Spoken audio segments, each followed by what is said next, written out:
Hello students, welcome to YouTube channel of Gyan Tripti college. कल वाले lecture में हमने क्या डिस्कस करा था, जो लास्ट लेक्चर था उसमें हमने बीएससी फर्स्ट ईयर में फ्रेम ऑफ रेफरेंस किया था। उस यूनिट में बस अब 2-3 टॉपिक रह गए हैं, फिर आपकी वो एक यूनिट कंप्लीट हो जाएगी।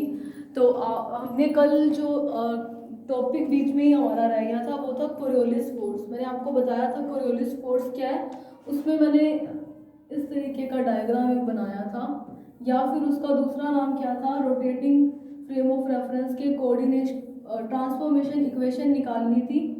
और रोटेटिंग फ्रेम ऑफ रेफरेंस भी कैसा था, मैंने 3D लिया था, तो मैंने तीनों डायरेक्शन में दिखा दिया। और थीटा को मैंने आपको बोला था कि ओमेगा टी लेते हैं, तो या तो मैं थीटा लिखूं या ओमेगा टी लिखूं, कोई फर्क नहीं पड़ेगा इस चीज़ से, तो मैं ओमेगा टी लिख देती हूँ। 3D का करा इसलिए मैंने तीनों एक्सेस के अलोंग कर दिया, ठीक है। और ओरिजिन ओ और ओ डैश ले लिया, और ये फ्रेम ऑफ रेफरेंस दो लिए थे। फिर मैंने देखा था कि एक कोई पी पॉइंट पे कोई पार्टिकल है जिसके एस फ्रेम ऑफ रेफरेंस है, तो कोऑर्डिनेट क्या थे, निर्देशांक थे एक्स वाई जेड, और एस डैश से क्या थे, एक्स डैश वाई डैश और जेड डैश।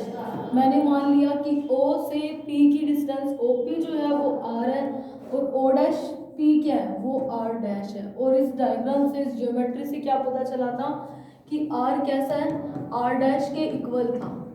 जहाँ पे मैंने आर को क्या लिया था, एक्स आई कैप, वाई जे कैप और जेड के कैप, वो फिर किसके इक्वल हुआ, आर डैश को मैंने क्या लिया था, x dash i dash cap plus y dash j dash cap plus z dash k dash cap, ये लिया था, ठीक है।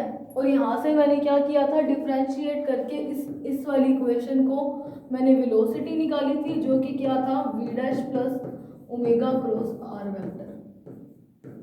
ये हमने अपने लास्ट वाले लेक्चर में किया था। और इसमें मैंने ओमेगा क्रॉस आर कैसे किया था, जहाँ पे आपको ध्यान रखना था, मैंने आपको कहा था वी क्या होता है, ओमेगा क्रॉस आर होता है, जहाँ पे वी मैंने क्या लिया था, डी आर ओवर में डी टी। फिर मैंने ये यूज किया था डी ओवर में डी टी डैश डैश किसके इक्वल था, ओमेगा क्रॉस डैश डैश के, जहाँ से मैंने वैल्यू लिखी थी डी आई कैप ओवर में डी टी डैश वाला, और किसके था, omega cross i dash cap के।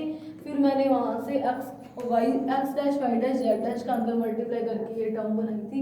ये आपको याद रखना पड़ेगा जब आप ये टॉपिक करोगे। वैसे ही जब हमने ये तो क्या निकाला था, पोजीशन वेक्टर निकाले थे। ये क्या है, पोजीशन के लिए ट्रांसफॉर्मेशन इक्वेशन है फॉर 3D और रोटेटिंग फ्रेम ऑफ रेफरेंस के लिए। और रोटेटिंग फ्रेम ऑफ रेफरेंस कैसा है, नॉन इनर्शियल। फिर हमने ये क्या निकाला था, वेलोसिटी वेक्टर निकाला था। उसके बाद हम क्या कर रहे थे, एक्सेलरेशन वेक्टर निकाल रहे थे। तो अभी हम क्या करेंगे, एक्सेलरेशन वेक्टर निकालते हैं, ठीक है।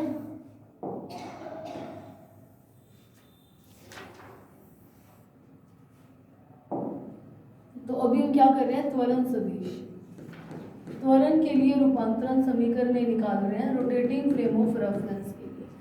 तो देखो हमने कल जो यूज किया था v equals to v dash plus omega plus r, आज हम उसी का यूज करेंगे। और मैंने जो आपको अभी बताया था ना, हमने ये यूज किया था, वैसा ही अभी इसमें भी कुछ बनाएंगे, इसीलिए मैंने आपको उस वाले लेक्चर से कनेक्ट करने के लिए ये बताया। तो देखो आपको क्या पता है, v equals to v dash plus omega cross r. तो यहाँ से हम क्या निकाल रहे हैं, v डैश निकाल रहे हैं, वो क्या हुआ, v minus omega cross r. तो ये क्या हुई, वेग के लिए रूपांतरण समीकरण, ट्रांसफॉर्मेशन इक्वेशन।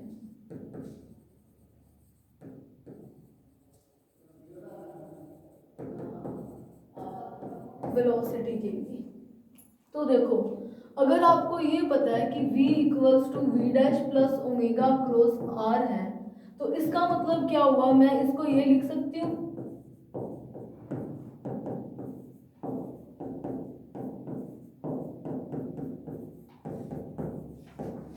ये लिख सकती हूँ। मैंने क्या लिखा, v को लिख दिया डी आर ओवर में डी टी, जो कि होता है। सिमिलरली v डैश को लिख दिया मैंने डी आर डैश ओवर में डी टी। और मैंने आपको कल वाले लेक्चर में बताया था कि अगर मैं कहीं ये लिखती हूँ डी आर ओवर में डी टी, तो मैं इसको कि ये डैश वाले का डिफरेंशिएशन है, तो मैं इसको यूं भी लिख सकती हूँ, उससे कोई फर्क नहीं पड़ेगा, बस ये दिखा रहा है कि डैश वाले टर्म का ही मैं अवकलन कर रही हूँ। तो देखो, और इक्वेशन फर्स्ट हमने शायद इसको इक्वेशन थर्ड दिया था number, I think equation third है या जो भी हो, तो आप देखना वो इक्वेशन ये थी, आर किसके इक्वल था, आर डैश वेक्टर के, जो कि इस ज्योमेट्री से पता चल रहा था। तो देखो यहाँ पर अगर मैं पुट करूँ तो मैं इसको ये लिख सकती हूँ, मैं इसको एक बार यही सोच रही हूँ कि ये इक्वेशन थर्ड है, अगर इक्वेशन फर्स्ट दिया हो तो बाय इक्वेशन फर्स्ट, यानी कि इस इक्वेशन से कर रही हूँ मैं। तो देखो मैं इसको ये लिख सकती हूँ डी आर ओवर में डी टी। ये डिफ्रेंशिएशन करने के लिए, अलग दिखाने के लिए कि ये डैश का है, मैंने इस डी पे भी डैश लगाया है, कोई फर्क नहीं पड़ेगा इस चीज़ से। तो मैं इसको ये लिख सकती हूँ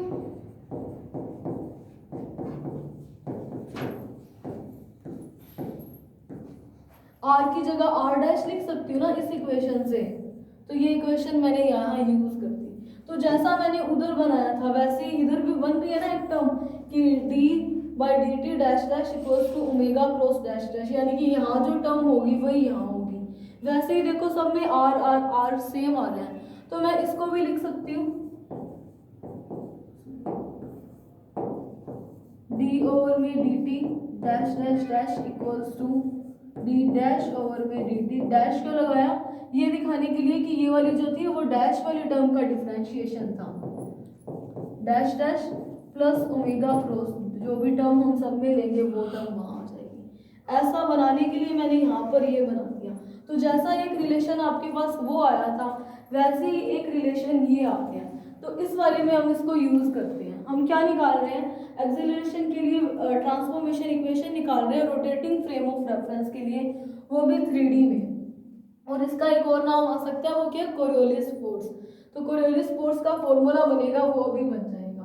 तो देखो हमारे पास अभी क्या बना है, डी ओवर में D T dash dash equals to D dash over में D T plus omega cross कुछ भी जो यहाँ पर आएगा। तो हम इसको यूज करते हैं। इसका मतलब क्या है कि अगर ये वाला रिलेशन है, ऊपर जो रिलेशन बना था यहाँ पर जब आर लिखा था वो रिलेशन सेटिस्फाई है, तो उसके अकॉर्डिंग क्या है, यहाँ पर मैं वी लिखूं तो ये भी सेटिस्फाई ही होगा।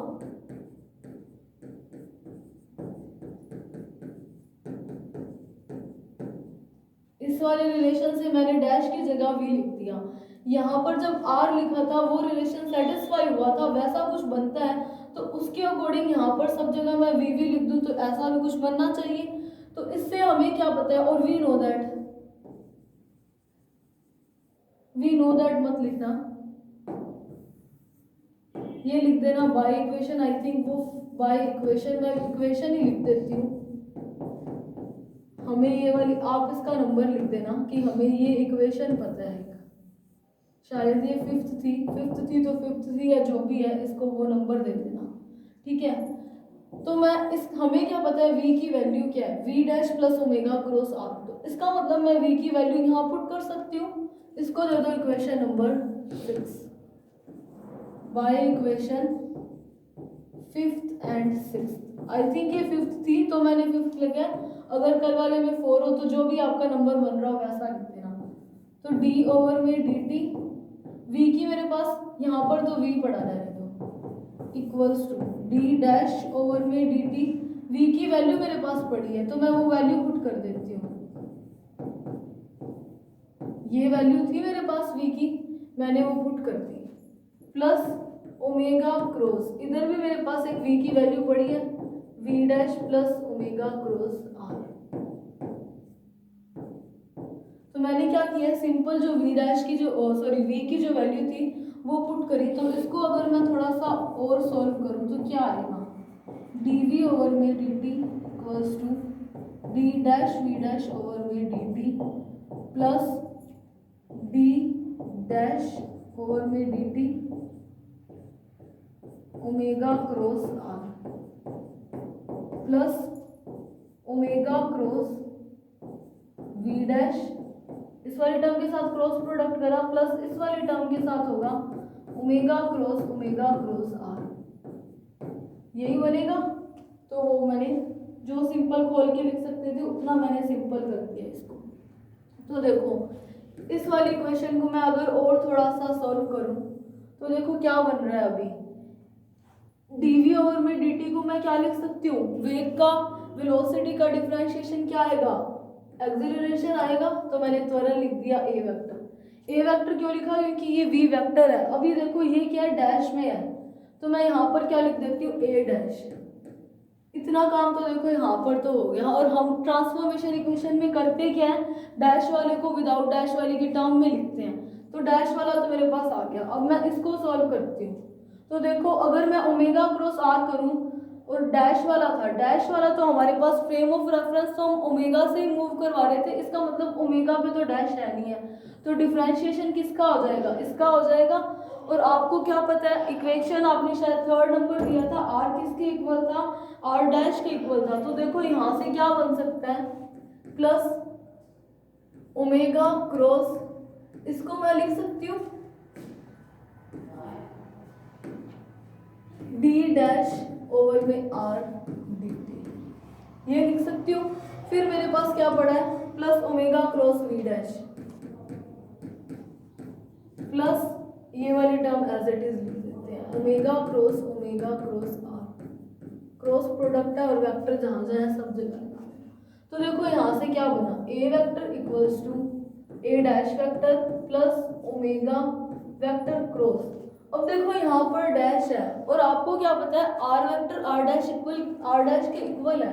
तो यहाँ से अगर मैं इसको ये लिख सकती हूँ, डी पे भी डैश लगाओ तो वो आपकी मर्जी है। तो ये किसके इक्वल हो जाएगा, बी डैश के इक्वल हो जाएगा। अगर आर डैश आर के इक्वल है उस ज्योमेट्री से, इस ज्योमेट्री से ये दोनों आपस में इक्वल है, तो मैंने आर की जगह क्या कर दिया, आर डैश लिख दिया। तो यहाँ से इसकी वैल्यू मैं वी डैश लिख सकती हूँ। तो ये क्या आया, omega cross we dash plus एक ओमेगा क्रॉस वी डैश बड़ा ही है, plus omega cross are vector as it is, जो बड़े थे वो मैंने नोट कर दिया। तो ये दोनों सेम है, तो इसको मैं 2 ओमेगा क्रॉस वी डैश लिख सकती हूँ। तो A vector is equals to A dash vector plus 2 omega cross we dash vector plus omega cross are vector. हमें क्या निकालना है, एक्सेलरेशन की ट्रांसफॉर्मेशन इक्वेशन। तो त्वरण की अब transformation equation rotating frame of reference के लिए क्या आई, डैश वाले को एक साइड ले आती हूँ, ए डैश क्यों चाहिए हमें ए की फॉर्म में, तो वो क्या आया, ए वेक्टर माइनस में होगा, ये टर्म उधर जाएगी, 2 ओमेगा क्रॉस, ये वी डैश था यहाँ पे डैश लगाया नहीं, प्लस नहीं, इधर ये वाली टर्म भी उधर जाएगी, तो ये भी माइनस में हो जाएगा, minus omega cross are vector. तो ये क्या हुआ, यहाँ पर लिख देना, ये क्या है, इक्वेशन नंबर इसको दे दो जो भी चल रहा, मैं 7 दे देती हूँ। इक्वेशन 7 क्या रिप्रेजेंट करती है, एक्सेलरेशन के लिए ट्रांसफॉर्मेशन इक्वेशन को रिप्रेजेंट करती है, वो भी कैसे, फ्रेम ऑफ रेफरेंस के लिए, अजड़त्वीय निर्देश तंत्र के लिए। तो यहाँ से देखो मैंने आपको बोला था कि इस वाले टॉपिक का नाम एक और तरीके से आ सकता है, वो क्या होता है, कोरियोलिस फोर्स। तो यहाँ से हमारे पास एक्सेलरेशन तो आ गया, और आपको क्या पता है बल क्या होता है, फोर्स क्या होता है, मास इनटू वेलोसिटी। तो मुझे मास इनटू एक्सेलरेशन होता है, बल क्या होता है, F इक्वल्स टू एम में होता है। मेरे पास ए डैश है तो मैं फोर्स निकाल सकती हूँ, वहां से देखो ए डैश की वैल्यू मेरे पास क्या आई है, वो वैल्यू लिख लेते हैं, चलो फोर्स से लिख देते हैं। फोर्स क्या आया, m इंटू ए डैश। ए डैश की वैल्यू आपके पास क्या है, उस वाली इक्वेशन नंबर 7 से A vector minus 2 omega cross B dash vector minus omega cross are vector, यही वैल्यू थी।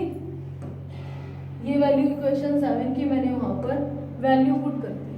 तो देखो यहाँ से अगर मैं फोर्स निकालूं तो वो क्या आया, m में minus 2m omega cross B dash minus m आ जाएगा यहाँ पर minus m omega cross are vector. ठीक है, इसको मैं लिख सकती हूँ, इसको भी डैश में लिख देते हैं क्योंकि f को मैंने a डैश से मल्टीप्लाई करा, तो ये f डैश हुआ। f डैश किसके इक्वल आया, एम ई क्या है, एफ के इक्वल है माइनस ये जो टर्म होती है इस वाले को बोलते हैं एफ सी। सी का मतलब क्या है, कोरियोलिस फोर्स। तो ये क्या है एफ सी, प्लस में आएगी ये नेगेटिव वाली टर्म होती है और ये होता है सेंट्रीपिटल फोर्स, अप केंद्रीय बल। तो मैंने एफ सी एफ लिख दिया।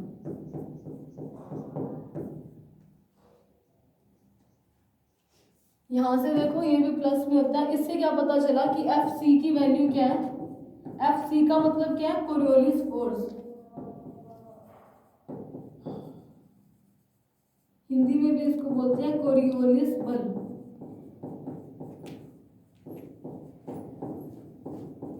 उसकी वैल्यू क्या है, -2m omega cross V vector. ये जो टर्म होती है ये होती है कोरियोलिस फोर्स और ये क्या है, अप केंद्रीय बल, जिसको मैं लिख देती हूँ एफ सी एफ। ये क्या है, अप केंद्रीय बल।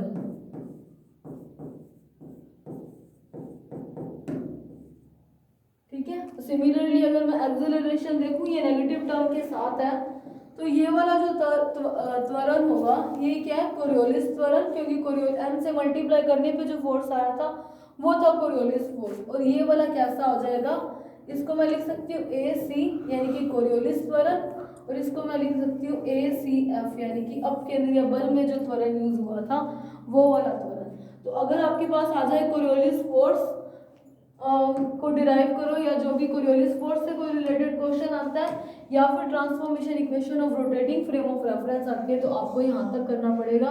और ये जो कोरियोलिस फोर्स का फॉर्मूला है ये वाला, ये बहुत जगह पर आगे यूज होगा, तो इसका ध्यान रखना कि कोरियोलिस फोर्स की फॉर्मूला आपको डायरेक्ट, ये डैश मैंने लगाया नहीं यहाँ पर, ये डैश था ना वो इधर रह गया था मुझसे, तो ये आपको डायरेक्ट याद होना चाहिए फॉर्मूला कि एफ सी यानी कि कोरियोलिस फोर्स क्या है, -2m omega cross we dash. ठीक है। और एक चीज और ध्यान रखना कि अगर मैं आप कहीं पर वेलोसिटी लेती हूँ तो वेलोसिटी के जो कंपोनेंट्स होंगे आई कैप, जे कैप, के कैप, वो किस तरीके से लिए जाएंगे। अगर देखो ये क्या है, नॉर्थ, साउथ, वेस्ट और ईस्ट। ठीक है। उत्तर, दक्षिण, पश्चिम, पूर्व दिशाएं शो करी है, उसके अकॉर्डिंग मैं ले रही हूँ। अगर आप नॉर्थ डायरेक्शन में अगर किसी पार्टिकल को फेंक रहे हैं तो उसके लिए वेलोसिटी को जे कैप में लेंगे और साउथ में लेंगे माइनस जे कैप, नेगेटिव में ही आएगी ये। और वैसे ही ईस्ट में लेंगे आई कैप और यहाँ लेंगे माइनस आई कैप।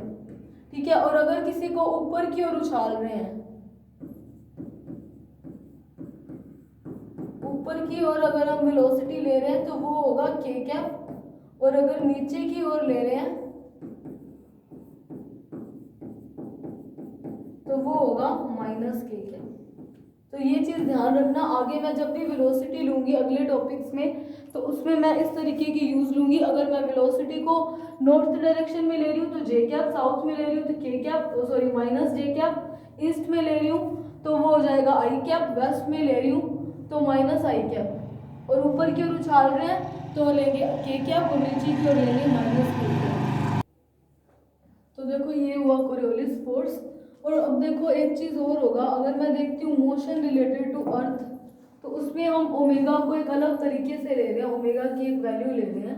वो क्या ले रहे हैं, अपने क्या देखते हैं, जैसे ये कोई अर्थ मान लो, कोई तो क्या एक ही अर्थ है, तो मैंने मान लिया कि ये इसका क्या है, x y z axis, x y z axis तो नहीं है, मैंने मान लिया कि यहाँ पे कोई एक पार्टिकल पड़ा है, तो उसके लिए आप ओमेगा देखोगे, ओमेगा वेक्टर की वैल्यू निकालनी है। ये आपके एग्जाम में नहीं आएगा, बस आपको सिर्फ इसकी वैल्यू पता होनी चाहिए, क्योंकि वो आगे जो कोरियोलिस फोर्स के यूजेज है, कोरियोलिस फोर्स से मेनली होता क्या है कि जैसे साइक्लोन आ रहे हैं, साइक्लोन्स आते हैं, चक्रवात हवाएं चलती है ना गोल गोल, वो उसके कोरियोलिस फोर्स का इफेक्ट है, वो भी कोरियोलिस फोर्स के कारण वैसी हवा गोल होने लगती है, साइक्लोन्स आते हैं। या फिर आपने देखा होगा कि पानी के फ्लो से नदी के किनारे कट जाते हैं, तो वो भी कोरियोलिस फोर्स के इफेक्ट से है। तो देखो कैसे किया था कि मैंने ये तो मान लिया वाई एक्सिस,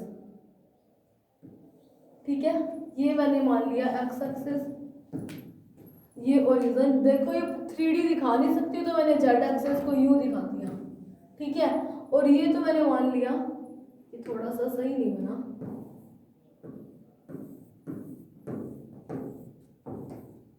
मैं आपको अर्थ पे ना दिखा के डायरेक्ट दिखा देती हूँ, ठीक है। तो ऐसे ये तो मैंने मान लिया कि वाई एक्सिस है, तो ये 90 पे ही होंगे सारे एक्सिस। तो ये मैंने मान लिया एक्स एक्सिस, और ये 3D में मैंने दिखा दिया जेड एक्सिस, ठीक है।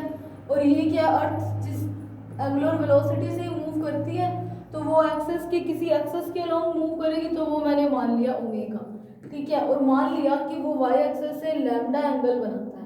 तो देखो ओमेगा क्या है, वेक्टर क्वांटिटी है, अगर वो वेक्टर है तो उसके कंपोनेंट हो सकते हैं, तो वाई एक्सिस के अलोंग 90 एंगल ही होता है। ये भी 3D था इसीलिए मैंने जेड इधर दिखाया है, ठीक है। तो ये क्या हुआ, ओमेगा का कोस लैम्डा कंपोनेंट हो गया, और ये फिर देखो दूसरा घटक ये हो जाएगा, इसको ले लेंगे ओमेगा साइन लैम्डा। आगे वाले टॉपिक्स में आई कैप के वाई के अलोंग है तो ये हो जाएगा जे कैप, और जेड के अलोंग है तो के कैप। तो जब भी हम यूज करेंगे ना ओमेगा, तो फिर ओमेगा की जगह क्या लेंगे, अब ओमेगा वेक्टर के कंपोनेंट्स ले लेंगे, जहां जरूरत होगी वो क्या होगी, omega cos lambda J cap plus omega sine lambda K cap, ठीक है। इस तरीके से लेंगे। अगर लैम्डा की वैल्यू देखो 90 होती है तो उस केस में देखो ओमेगा की वैल्यू क्या आ जाएगी, साइन 90 क्या हो जाएगा 0, कोस 90 हो जाएगा 1, तो उस केस में ओमेगा वेक्टर क्या हो जाएगा, ओमेगा जे क्या, ठीक है। वैसे 0 पे आप अलग ले लेना। तो ये वाला ओमेगा हम जब इसके कोरियोलिस फोर्स के आगे के इफेक्ट पड़ेंगे उसमें हम यूज करेंगे, इसकी वैल्यू तो मैंने इसलिए बताया। इस वाले ओमेगा को यूज करेंगे। दूसरा मैंने क्या बताया था, ये याद रखना, यहाँ जे कैप माइनस जे कैप आई कैप माइनस आई कैप, और ऊपर की डायरेक्शन में के कैप और नीचे की डायरेक्शन में माइनस के कैप होगा। जब हम आगे वाले टॉपिक्स में वेलोसिटी लेंगे तो इन वेक्टर्स को याद रखना कि क्या कहाँ जे कैप लेना है, कहाँ माइनस जे कैप, और जहाँ हम ओमेगा लेंगे वो ये होगा, क्योंकि हमें क्या है ओमेगा क्रॉस वी करना है, इसीलिए तभी कोरियोलिस फोर्स निकलेगा। तो ये था हमारा आज का टॉपिक, कल हम इसी को आगे से कंटिन्यू करेंगे। So thank you for watching this lecture.